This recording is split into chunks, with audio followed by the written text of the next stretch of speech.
السلام علیکم دوستوں، امید کرتا ہوں آپ سب خیریت سے ہوں گے۔ تو دوستوں آئیے آج کی اس ویڈیو کا ٹاپک ہے طارق بن زیاد رحمۃ اللہ علیہ۔ تو آئیے ویڈیو کو شروع کرتے ہیں۔ طارق بن زیاد کا شمار ان عظیم فاتحین میں ہوتا ہے جنہوں نے دنیا کا نقشہ ہی بدل ڈالا اور جن کی شجاعت، ہمت اور بہادری کے کارنامے تاریخ عالم میں سنہری حروف سے لکھنے کے قابل ہیں۔ طارق بن زیاد فاتح اسپین تھے۔ آپ افریقہ کے رہنے والے اور بربر نسل سے تعلق رکھتے تھے۔ آپ نے ایک مختصر فوج کے ساتھ ایک بہت بڑی فوج کو شکست دی تھی اور دین اسلام کا پرچم بلند کیا تھا۔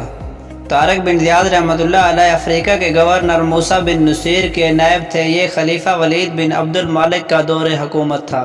طارق بن زیاد رحمۃ اللہ علیہ نے اپنی خوددار صلاحیتوں کی وجہ سے کم عمری میں ہی تمام جنگی فنون سیکھ لیے تھے۔ اس زمانے میں شمالی افریقہ میں مسلمانوں کی حکومت تھی۔ اسلامی سلطنت میں امن و امان اور خوشحالی کا دور تھا۔ اس کے برعکس یورپ کے ملک اسپین میں راڈرک کی حکومت تھی جس نے ظلم و ستم کی انتہا کر رکھی تھی۔ بادشاہ اور اس کے درباری امیر و وزیر امیرانہ ٹھاٹھ باٹھ کی زندگی بسر کر رہے تھے جبکہ غریب عوام غربت کی چکی میں پس رہے تھے۔ راڈرک بادشاہ کے ظلم و ستم سے تنگ آ کر اس کا گورنر جولین مسلمانوں کے ساتھ تعاون پر آمادہ ہو گیا۔ موسیٰ بن نصیر نے خلیفہ ولید بن عبد الملک سے اسپین فتح کرنے کی اجازت طلب کی۔ اجازت ملنے پر انہوں نے طارق بن زیاد رحمۃ اللہ علیہ کو 7,000 جانثاروں کا لشکر دے کر اسپین کی مہم پر روانہ کیا۔ طارق بن زیاد رحمۃ اللہ علیہ فرض شناس اور بلند ہمت انسان تھے۔ طارق بن زیاد رحمۃ اللہ علیہ نے افریقہ کے جنوبی ساحل کی طرف پیش قدمی اور اسپین میں ایک پہاڑی کے قریب اترے جو بعد میں جبل طارق کے نام سے مشہور ہوئی۔ راڈرک 1,00,000 فوج لے کر مسلمانوں سے مقابلے کے لیے بڑھا۔ طارق بن زیاد رحمۃ اللہ علیہ نے والی افریقہ موسیٰ بن نصیر سے مزید مدد کی درخواست کی جس پر موسیٰ بن نصیر نے 5,000 فوج روانہ کر دی۔ یوں مسلمانوں کی کل فوج کی تعداد 12,000 ہو گئی۔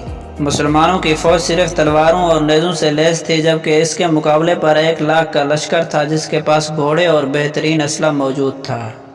اسلامی لشکر جب ساحل پر اتر گیا تو طارق بن زیاد رحمۃ اللہ علیہ نے ایک انتہائی جرأت مندانہ قدم اٹھایا۔ اس نے وہ تمام جہاز اور کشتیاں جلانے کا حکم دیا جن کے ذریعے وہ یہاں پہنچے تھے۔ طارق بن زیاد رحمۃ اللہ علیہ کے ساتھی دشمن کی تعداد اور ان کے ساز و سامان کی کثرت دیکھ کر متاثر ہوئے۔ طارق بن زیاد رحمۃ اللہ علیہ نے اس موقع پر ایک ولولہ انگیز تقریر کی جس میں کہا، مسلمانوں خوب سمجھ لو اب تمہارے لیے واپسی کا کوئی راستہ نہیں۔ دشمن تمہارے آگے ہے اور سمندر تمہارے پیچھے۔ اب عزم و ہمت کے سوا کوئی چارہ نہیں۔ تم اپنی جانوں پر کھیل جاؤ تاکہ کامیابی تمہارے قدم چوم لے۔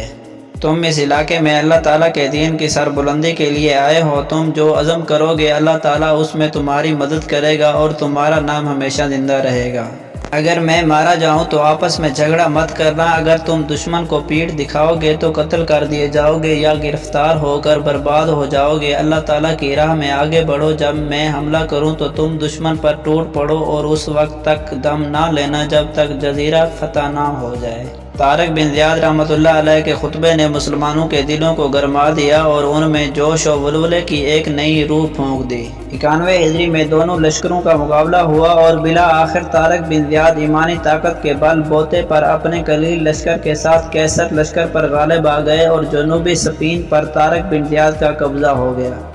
اسپین کی فتح نے یورپ کی معاشرتی زندگی پر زبردست اثر ڈالا۔ عیسائیوں نے مسلمانوں سے رواداری اور فراخ دلی سیکھی۔ مسلمانوں کے حسن انتظام سے علاقے کے لوگوں کی حالت بہتر ہو گئی۔